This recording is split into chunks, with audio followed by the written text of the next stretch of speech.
Okay, SYTONG HT66 setup.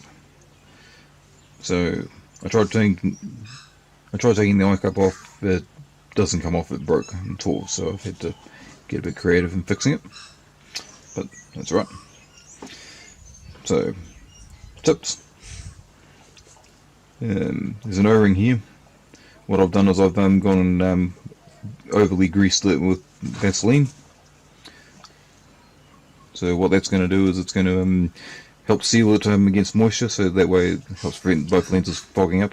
It's also going to help stop water getting in there. But the most important thing is it allows you to put it on and off quietly without it making little scraping, mechanical scraping noises. Now this one's already been on this rifle. In fact, it's set up for it already. But what I'm going to do is I'm just going to pull the collar off and go through the setup on it again. So once again, I've done the same thing at the back here. I've greased the end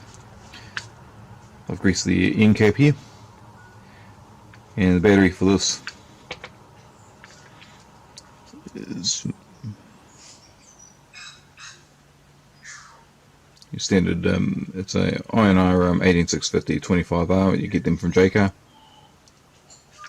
It's 2500 milliamp. I don't know what the original ones of these are. There's very few markings on them, but it'll run for about 2.5–3 hours or so with everything turned on. So it's not too bad. Right. Okay. One tip. It comes with a 10mm wide roll of insulation tape. Don't bother with it. Go to your hardware store, get the 50mm or the 50mm wide roll of insulation tape, and then go around your scope a couple of times. And what you're wanting this to be firm when you push it on, but not so much that it's rolling and pushing it's damaging the tape. So, and what you're wanting to do is that way. Yeah. You're going to attach this so the screws are upright on the right hand side. It will work inverted, but then you're going to have to try and get your Allen keys fitting underneath here somehow. So what we're going to do is we're just going to connect that in, clip it into place. And if you've done the nice trick of putting grease on it, then just wipe off the excess.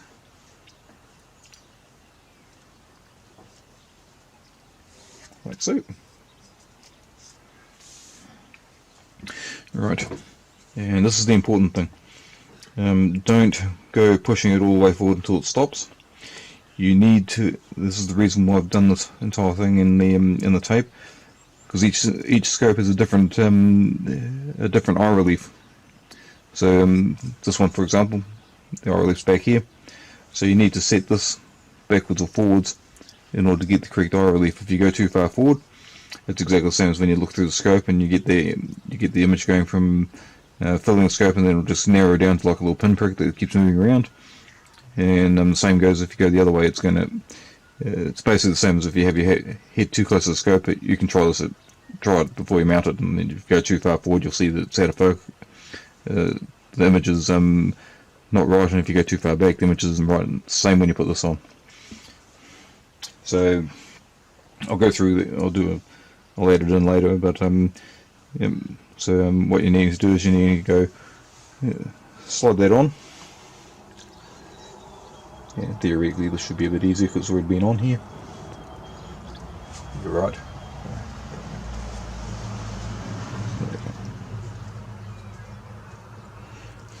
And what you'll do is you'll slide that backwards or forwards until you get until you can't see the void spaces in the image there. So I'll show you what that looks like shortly.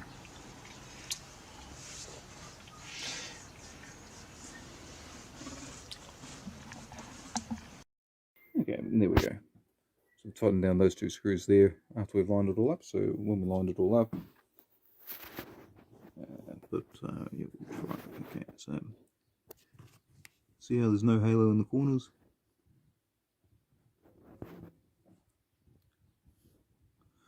And that's what you're basically wanting to set it up like. Don't worry too much about getting it lined up in the middle, because the unit does shift on the top of the mount there.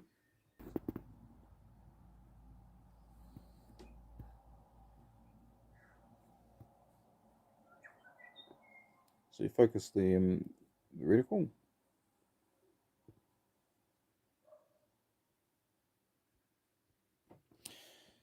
Now, to get the best out of this, you really need a scope with parallax adjust, because then you can manually focus. You can focus this on the reticle, and then you can focus the image to the reticle. It is a problem that you will encounter when you're using the IR illuminator at night. You'll find that you'll have to adjust the focus on the back of the unit, which you do. Yep.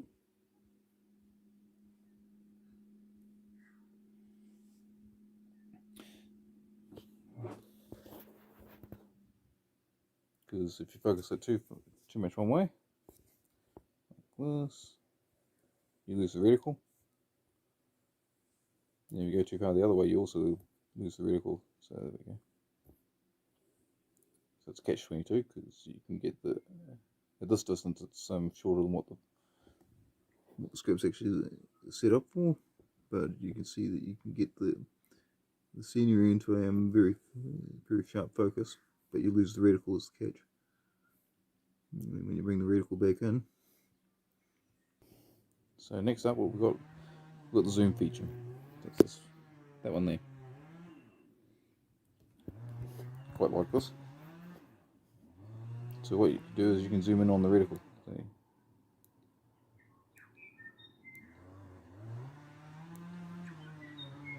Now, if your reticle's not centered, which it probably won't be, you bring up the menu, center position adjustment. Yes, we want that. Now, I don't know if you can see it in here, but there's a little white dot. Yeah. I'm not sure if you can see it, so we'll just try this. Yeah, there we go. So there's a little white dot there. And you move that until it's in the center of your reticle. So in this case, we want it to go left a bit, so we'll go left a bit.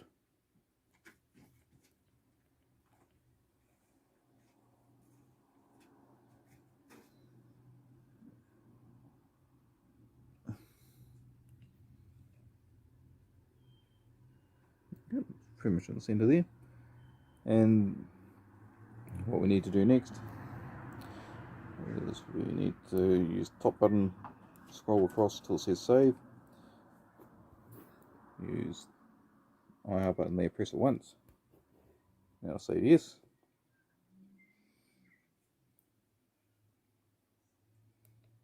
And we'll just cycle through again, just make sure it still says yes, and then short press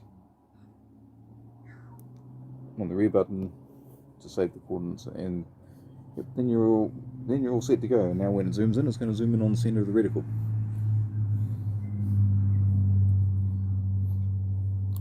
And we'll just go through the menu quickly. So, like the HT60, to cycle between day and night mode, long hold on. There you go, and that little click indicates it's gone into now in white mode, like so. And you will need to adjust the focus on this between day and night, just because it's a different wavelength. At the moment, it's alright because it's still daytime, but that is something to be aware of. And then from here you can turn the illuminator on. So short press on that one, we'll turn it on once. You can see in the top right corner there. Again, we'll bring it to second illumination. Third, we'll bring it to maximum illumination, and then one more is off.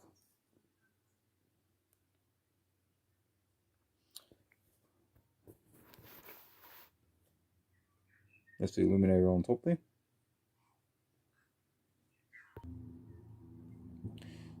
To zoom it, just slide it forward, quick focus, slide it back for a flood.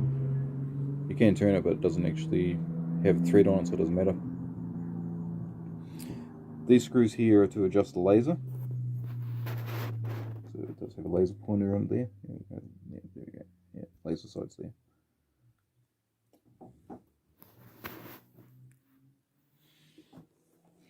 Now, I've not found much point in the laser, but it does have one.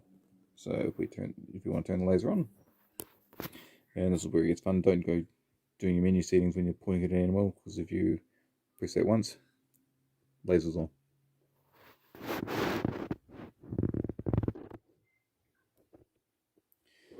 So short press, turn the laser on and off.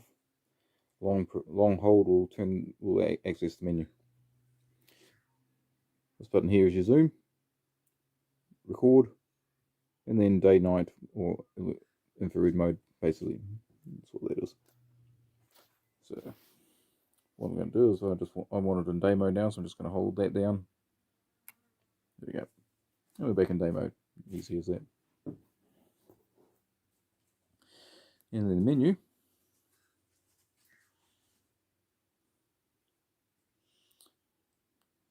So center position screen adjustment we just did. Gyro. So this is basically to calibrate the gyroscopes. So you can choose to display them yes or no, or you can choose to adjust them. If you go adjust, it's just going to spend about 8 seconds calibrating them. So don't move the rifle during this time. And then it'll pop up when it's done. There we go.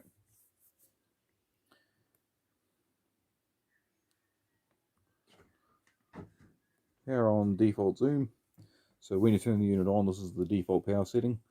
Now it will save the power setting, the magnification setting you last used, and it will start it up on that. So if you last used it on 3 power, it will start up on 3 power.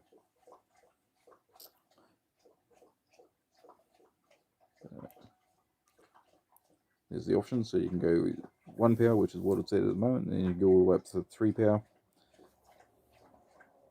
or 3.5 power, sorry. I want 1 power, so we'll leave it there. Power on color. This is what that means is if it's in day or night mode. So colorful is day mode, black and white is night mode. So this is what, when you first turn it on, if you want it in day mode, then you just leave it in colorful. If you want it in night mode, because you're only going to be starting up at night, then you put it in black and white. So on colorful. Default IR luminance. This is when you press the IR button. When it's in night mode, this will basically turn the IR torch on. This is the power setting for that IR torch. So when you turn it on, nothing, and then you can choose 1, 2, or 3. So 3 is your maximum.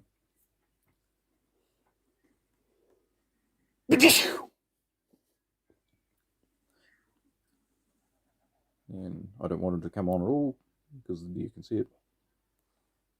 This is your screen brightness, which we did before, just so we could actually see what we're looking at.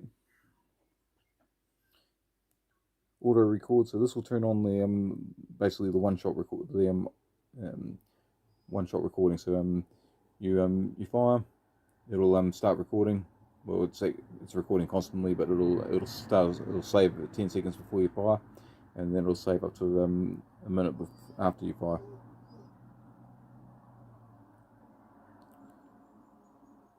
Cycle record. So this is basically a continuous record, and it'll just cycle through a 3-minute block, where you just hold the record button, which is this one here. Hold that down, and then it'll record manually. On to page 2. So timestamp. So this is basically do you want your date and time on the video or picture that you take. Record audio means that the unit will record audio, or you can mute the recording. So basically, it will only do video and no audio, and that's what that does. Wi-Fi. The Wi-Fi will allow you to connect to to your mobile device or tablet, and this will allow you to transfer out videos. It will also allow you to remote view through the unit, but there is a bit of lag in it. But it is really fast for transferring files. It's a lot faster than the Pulsar or the ATN. So you go into there and you just go open, and then that'll turn the Wi-Fi on, and it'll come up with a little icon on the bottom corner eventually. Oops. I'm running out of record time on the video. Okay. So EV compensate is our exposure correction. So if everything's a bit white and you can't see anything, like it is at the moment because it's bright sunlight, what you do is change that to -2.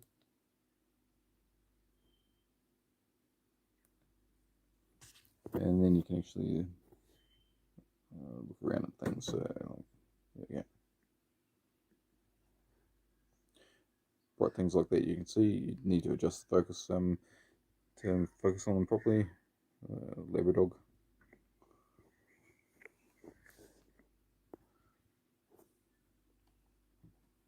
The EM correction you can also use at twilight in day mode. So basically it'll increase the brightness of the image, and you can actually use that to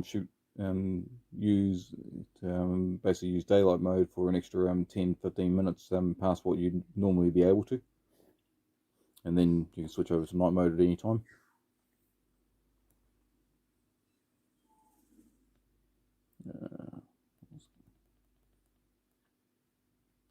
Okay, there we go. Date and time.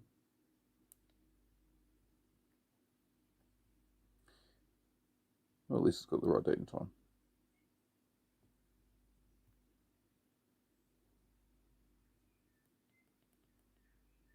No, wrong one.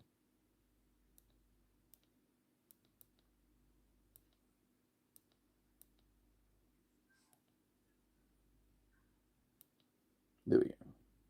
So that's it. Once you finish with the settings, just short press on the menu button. This one here will back you out one step on the menu. And then we've got language, format SD card, and then default settings. So default setting will reset the unit, and then version. So what's version was 1.23. Okay, yep. So that's current version. And that's it. You're away. The only other thing is you've got your to detach the unit. You need to slide this back because it's a locking pin, just like that. There we go.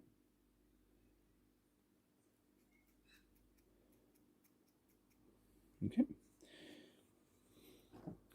And then on this side of the unit,